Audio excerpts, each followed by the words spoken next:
La différence entre l'homme des cavernes et nous, c'est le résultat de la science. Et ce n'est pas une opinion, c'est de la science. Notre monde n'est pas si moche. La beauté est-elle mathématique ? La beauté suprême résiderait dans le nombre d'or, le mythique 1,618 ou phi, clé de la divine proportion.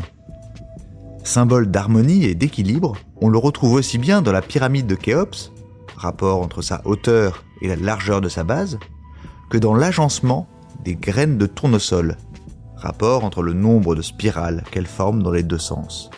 C'est le grec Euclide qui, au IIIe siècle avant Jésus-Christ, a fait la première démonstration de ce rapport. 2 siècles plus tôt, le sculpteur grec Polyclète définissait la représentation la plus harmonieuse du corps humain.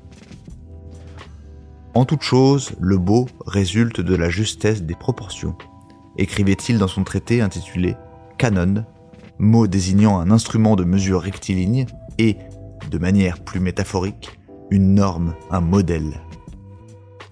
Contrairement à l'art égyptien qui magnifiait les corps en les inscrivant dans une dimension symbolique et magique, l'Antiquité grecque puis romaine s'attache à la réalité anatomique, si idéalisée soit-elle. À la Renaissance, le nombre d'or fascine des peintres mathématiciens. Piero della Francesca, Léonard de Vinci ou Albrecht Dürer s'efforcent de concilier géométrie et postulat d'une beauté parfaite. Mais dans son traité des proportions du corps humain, l'artiste allemand est obligé de constater qu'elles ne sont pas univoques et détaille plusieurs types de femmes, de la villageoise à la grêle, aux formes différentes mais belles à leur manière, délicates à traduire en chiffres. Voilà. Il ne reste plus qu'à vous remercier de votre attention. Au revoir.